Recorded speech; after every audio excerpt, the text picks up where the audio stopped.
नमस्कार दोस्तों, welcome to my channel Shikha blogger Shikha.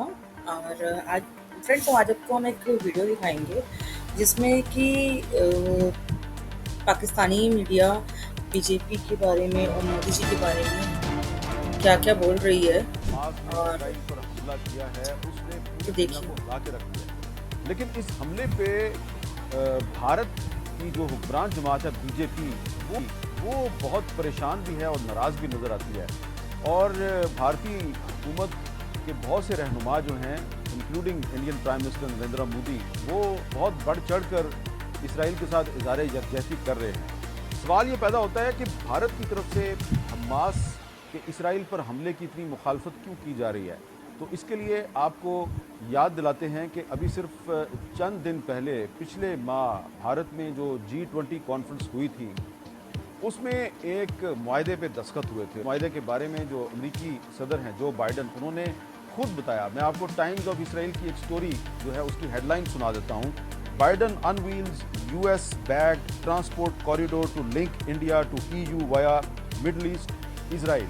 और इसका जो नक्शा जो सामने आया, उस नक्शे में ये बताया जा रहा है कि मुंबई से एक समुद्री रास्ते से एक रोड लिंक इस्टेब्लिश किया जाएगा, पहले दुबई तक, फिर वो सऊदी अरब के शहर रियाद जाएगा, वहाँ से होता हुआ वो जॉर्डन के रास्ते से इसराइल के शहर हैफा तक पहुँचेगा और फिर उसको आगे से कनेक्ट कर दिया जाएगा यूरोप के साथ। तो ये एक नया इकनॉमिक कॉरिडोर था जो कि चीन का जो एक रोड एंड बेल्ट कॉरिडोर का मंसूबा है, ये उसके मुकाबले पे एक मंसूबा था। और इस पे ये ख्याल था कि अब जो फ़लस्तीनी हैं उनकी मज़ामत ख़त्म हो गई है, तो अब ये जो एक नया मंसूबा है हिंदुस्तान से इसराइल तक और फिर इसराइल से यूरोप तक, तो ये जो चाइना का जो इकनॉमिक कॉरिडोर का मंसूबा है, ये उसके मुकाबले पे इसको कामयाब करवा दिया जाएगा। लेकिन जो हमास का हमला है इसराइल पे, उसने इस तमाम मंसूबे को मलियामेट कर दिया। तो ये है जी हिंदुस्तान की हुक्मरान जमात की नाराजगी फ्रेंड्स की आपने वजह। देखा ये वीडियो कैसे पाकिस्तानी मीडिया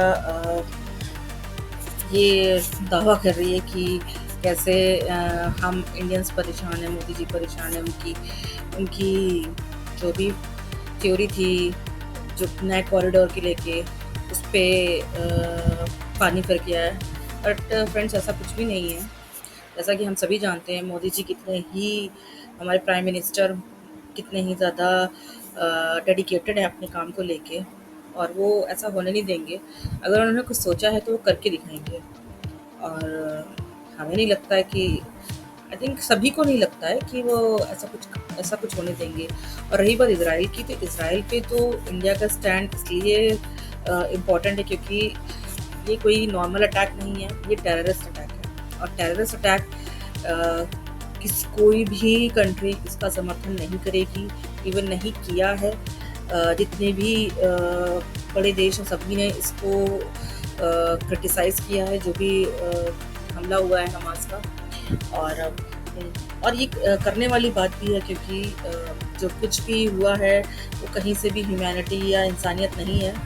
उसमें बच्चे और बूढ़े भी मारे गए हैं, कैसे हमास ने के आतंकियों ने उनको बर्बरता के साथ मारा है। और ये सभी ने देखा न्यूज़ में, दुनिया ने देखा, बल्कि जो वीडियोस वायरल हुए, जो वीडियोस निकले हैं वहाँ से, सभी ने देखा है। तो इससे पाकिस्तान ही मीडिया जो है वो भारत के स्टैंड पे बहुत ज़्यादा बौखाया हुआ है कि ये भारत ने डायरेक्टली खुले तौर पे बोला है कि वो इसराइल के साथ है। और पाकिस्तान ऐसा नहीं कर सकता क्योंकि वो वैसे भी आपको पता है कि IMF से उस कर्जे में डूबा हुआ है और वर्ल्ड बैंक में कर्जे मांगता है, तो वो बिल्कुल भी अपना स्टैंड हमास के लिए क्लियर नहीं कर सकता। तो फ्रेंड्स, ये था आज का वीडियो। कमेंट्स करके ज़रूर बताइएगा कि कैसा लगा आपको हमारा वीडियो।